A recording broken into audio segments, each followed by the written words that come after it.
You're listening to Shoe In, covering the ins and outs of all things footwear, from sneakers to heels, loafers to slippers, and every type of shoe in between. Brought to you by the FDRA, the Footwear Industries Association focused on retail, trade, politics, and fashion, helping create and enhance conversations on all things footwear. Hey folks, welcome back to the Shoe In Show. Thanks for joining us for this week's amazing, wonderful episode. Hope everybody out there is doing great. The Shoe In Show keeps climbing in the charts in our own mind.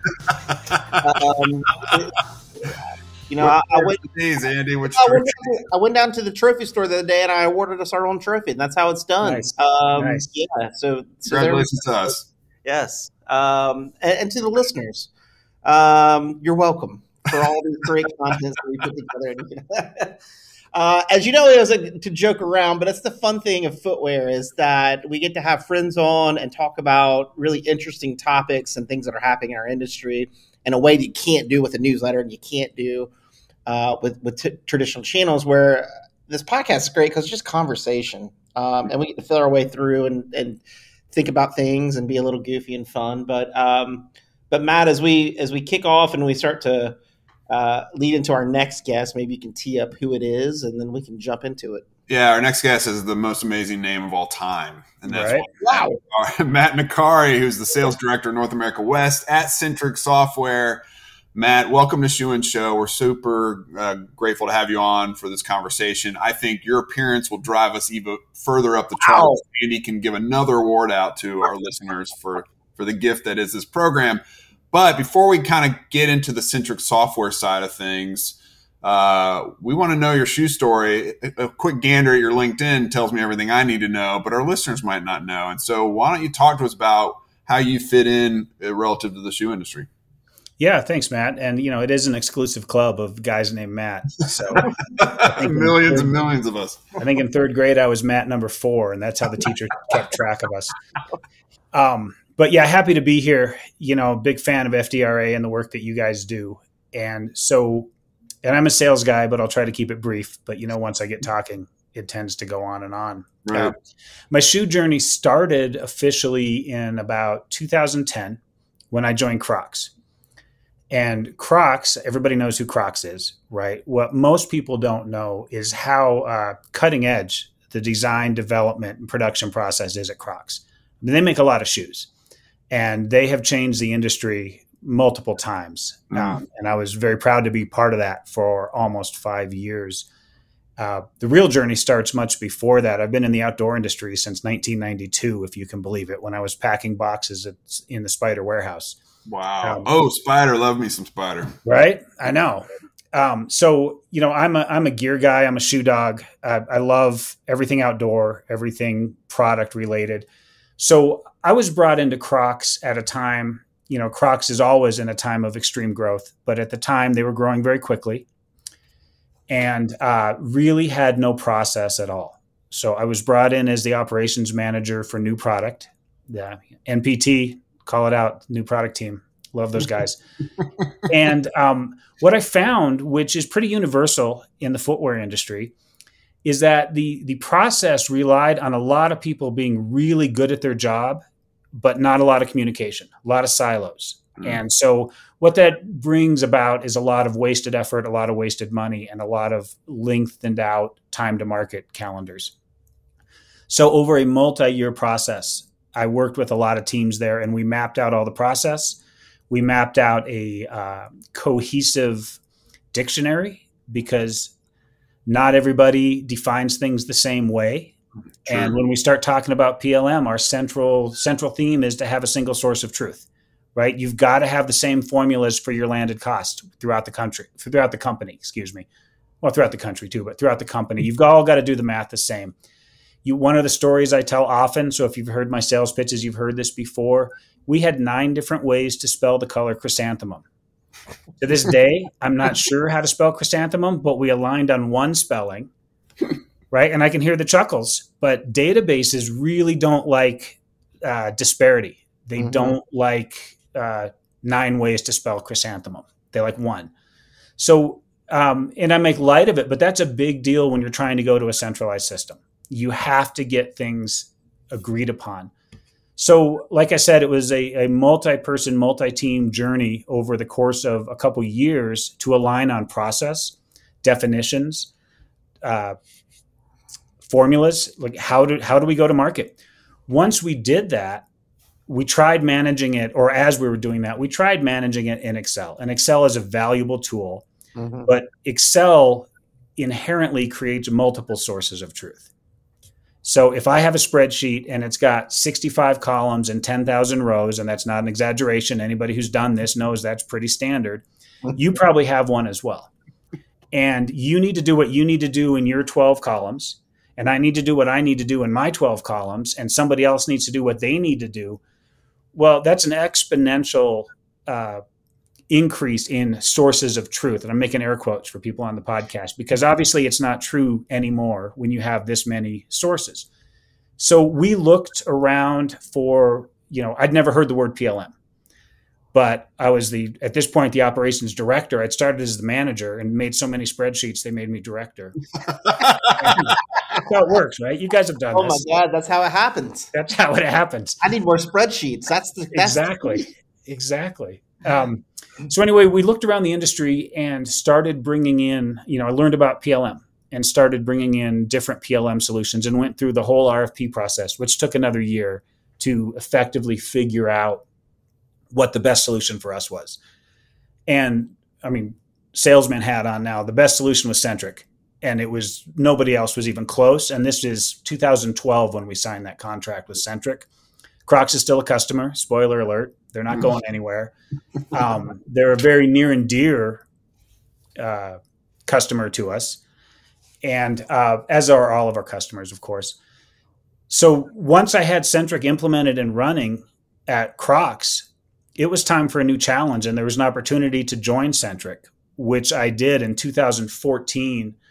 And believe it or not, in whatever year this is, it's been almost a decade. I'm still at Centric. And our growth plan has been exponential. That's not what this podcast is about, but we consider ourselves far and away the global leader in especially footwear and apparel PLM, but we do everything now.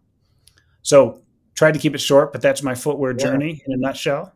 How can you explain a little bit about PLM to folks who are out there? There's some operations who know what it is. There's some people who have no idea, but basically it's the step above the Excel where you're actually like putting all your data into play. And I think the point of this though is, as a broader thing, is like everything's data at this point. Everything is data, and every footwear company is a data company, whether they know it or not. And if you don't know that you're a data company, then you're gonna have problems with a range of issues. But please just the PLM stuff, just explain it a little bit about what it is. Yeah, Andy, this is why we get along so well, because I used to have that written on the whiteboard in my office at Crocs. Two things I had written: remember is not process, and all shoes are data, right? Because they are.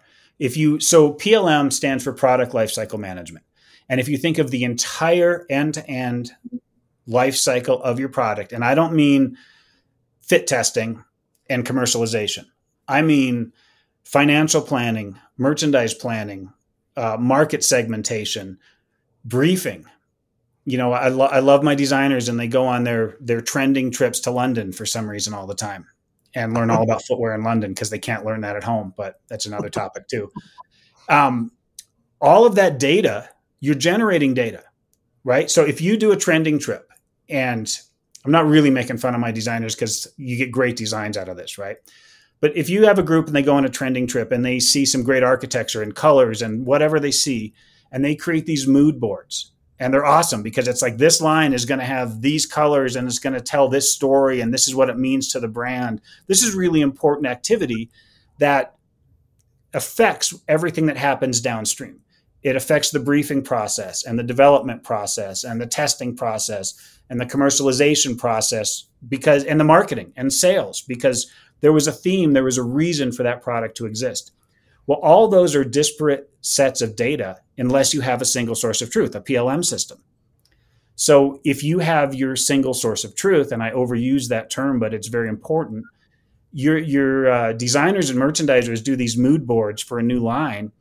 That's accessible to the developer. So the person on the floor in the factory, when they have to make a decision, and these decisions often have to be made very, very quickly, they have to say, well, if we move this strap here to there, does that still meet the needs of this line? Because the needs might be greater than what's expedient on the production line. The needs might be, there's an image we're trying to present. There's a theme that's going forward here. There's a marketing campaign behind this product at this point.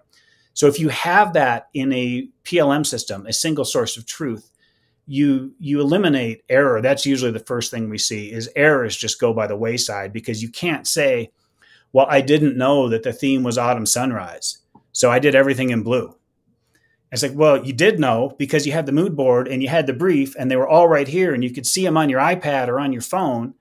And when you're on the factory floor and the guy says, hey, blue is a fourth of the price of orange right now for whatever reason, you needed to say, we need to negotiate on orange, not let's just switch it all to blue, right? And that's clearly no one would ever do that, although I've seen it.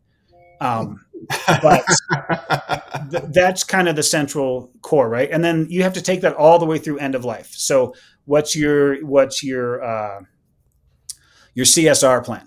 You know, what are you doing for sustainability? What is the factory life like for the people making the shoes? Do they have air conditioning? Do they have exits? All that needs to be managed somewhere. And if the more you can get into one place, the better. The faster things go, the more efficiently they work, and the better control you have over your entire process.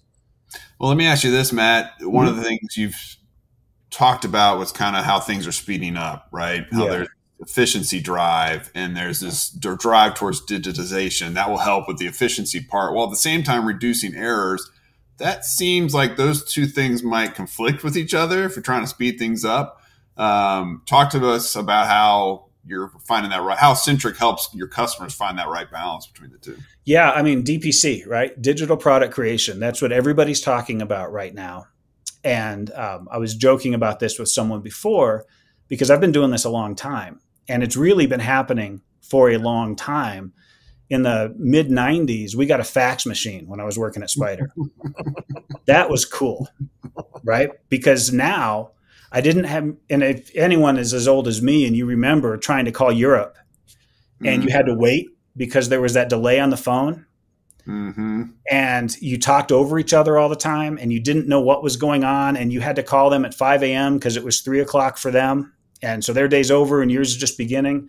Fax machine changed all that. Well, that was a digitization of process, right? So you'd get the roll of faxes at 5 a.m. from Europe and Asia, cut them all up, put them in the inboxes. Everybody could deal with them all day. But what you eliminated was error because things were written down. You sped things up because you weren't trying to translate and wait for the delay. It was written down so you could deal with it. You could put your answer in writing. So what we're seeing today is a escalation of that digitization. So that moved into, then we got cell phones and then we got the internet and then things really started speeding up. So now when we speed things up and we talk about eliminating error, put yourself in a footwear developer shoes. Yeah, put yourself in their shoes for a moment, not to be a little bit too on the nose, but you're communicating with the factory who's probably overseas. And they have a tech pack that you've created, which, by the way, Centric does automatically in the background. You don't have to do that anymore. A little sales pitch there. Wow. So they have the tech pack and they have a question. Without a proper PLM system, they might send you a text or they might send you an email or they might send you a Slack message or a Teams message or they might send you all of those, right? So now you've got multiple sources of truth, multiple threads going on. And it's siloed. It's just between you and that person. With a PLM system, with Centric, it's all happening. Your Teams, your Slack, whatever is integrated into that. So it's staying with the product. So when that person says, I don't understand how the tongue is supposed to fit when you have these two straps over the top, they can circle that on the 3D drawing within the PLM, annotate it with the question, and it pops up on your dashboard in your office real time. And you say, oh, good question. And you type this down, right? Good question. Here's how it works. And you show them the exploded view that maybe you forgot to send, or you have some explanation. they get that real time. So the guessing is gone, the error is gone, and the speed is just dramatically faster. So that's one way. It's a great way. Basically, you're aggregating all these silos into one centralized location for more efficient communication. Exactly. You got to get rid of the silos, right? Mm-hmm. Because you can be working very, very hard and doing a great job, but if nobody knows you did that, then they're going to be redoing it. Like, how many times do people go to meetings and the first 10 minutes is comparing all the different spreadsheets to make sure you're using the most accurate one, and then 3 people weren't, so they're playing catch up in the meeting. Right. And they're trying to, I got a million stories about that, but it's like an HGTV show where, like, after the commercial, they spend 1 minute recapping what was happening. Oh, I know. And then you're only getting 4 minutes of actual content before the commercial hits. And then they're recapping for 1 minute the 4 minutes you had before. And then all of a sudden you're actually realizing you've only seen 10 minutes of the show after 30 minutes. So it's the meeting after the meeting, right? I mean, and I've got a common merchandising one we can get into later. That's the same thing though. It's what about you were talking factory and developer, but it seems like the system is kind of across departments where if you start to see a designer come up with something that allows like line planning to start looking at cost and sourcing materials. And yes. Do the PLMs then allow suppliers to plug in to like a back end to like have a feed of information as well? Like obviously you can probably calculate it and how much they can see or get into, but isn't that kind of where the benefit is, where you start plugging in all these different third parties to feed the data in for you? That's that you just hit the nail right on the head. That is a huge benefit from PLM, because if you have all these suppliers and all these vendors doing all this work, if they do it in the PLM, and one of the things we pride ourselves on is we made our interface very simple, so it looks like Excel. So it's not a big learning curve when you're talking to a vendor. You give them a license. There's very strict security around it, so they can't see anything they shouldn't see, and nobody else can see what they're doing. You make an interface for them that looks really however they want it to look. So if they're entering estimated costs, or maybe they're doing really elaborate costing with labor, overhead, profit, whatever, all in there, or some mixture, that's fine. But we can configure that dashboard for them to look exactly like you want it to look. I even have customers. So I'm talking in circles, Andy, but back to your question, it's the most effective the more vendors and factories you have in the system. That's where you get a huge bang for the buck. So I have some really forward-thinking customers who they're even color coding the cells they want their vendor to answer. Like it's yellow on the vendor's dashboard, and when they put an answer in, the yellow goes away. So it's as simple as it can be. And anyone who's dealt with factories in China, which is pretty much everyone in footwear, knows after Chinese New Year, it's kind of a retraining because people move to different factories, they shuffle roles. It's often a time where you kind of start from scratch. Really easy training. And then, of course, we take it another level and we have fly-out help menus that are contextual and in your native language. So they can click on the help button and it comes out in their native language. It says, yeah, when you get this, do this, this, this, and this. And then it makes the change management process as easy as possible. Yeah. But yeah, Matt, to answer your question, the more vendors, the better. Yeah. What about what's your conversations around sustainability right now? Because it's a whole new world for a lot of companies who haven't been tracking environmental and science-based goals and targets, and then making sure that their materials are certified, or that their factories maybe are even feeding in energy information so they can measure their footprint. What are some of the conversations you're having around that, and how does PLM help with kind of centralizing that information? Well, as you can imagine, those conversations are constant right now because it's top of mind for every brand out there, not just in footwear, but in every industry we support. So specifically, we have a full integration with HIG, which is great because if you subscribe to HIG, you can get all those scores and stuff directly related to the product. And to my previous point, they stay with the product. So marketing can pull those scores. If you have certifications, it just spools up to marketing and sales in whatever order you want. So no one's in the dark as to what you're doing. But sustainability goes beyond just fabrics, right? You have a carbon footprint. And so we have customers that are within Centric looking at the carbon footprint of the shipping. And, is this port closer than that port? And what's the effect of, if we wait till we have a full container, or do we have to get this stuff here now? And are we going to ship air, right? I hate shipping air, but sometimes you have to. But what's the impact, not just in cost, but in carbon footprint, in time? What's your and I'm blanking on the word right now, but your quality of life, right? And that's a big thing that people tend to overlook, but it's part of your social responsibility. Are your factories decent places to work? Are the people treated fairly? You probably send people out to do factory inspections. Are they able to do that? One thing we do is you can timestamp the signature with the factory manager on the factory floor on an iPad when you're doing an inspection. So if you have, hey, you can't put the soda machine in front of the fire exit, we told you this 3 times, which is another thing I've seen, right? They sign that they're going to move the soda machine right there, geostamp it. So you can go back in a week and say, I better not see that soda machine at the top of the stairs, right? I want to see that moved. And it's a lighthearted example. For a corrective action plan. I mean, if you're developing a corrective action plan and having it centralized using Centric, then it's in real time accountability. And it rolls up into your vendor scorecarding, right? Which is all within Centric as well. So and I do have one customer who they have a minimum overall vendor score. And I'm not going to divulge how they come up with that, but it has all the things you would expect. It has their social responsibility. It has their how many turns of samples do they need before they get a viable product in there.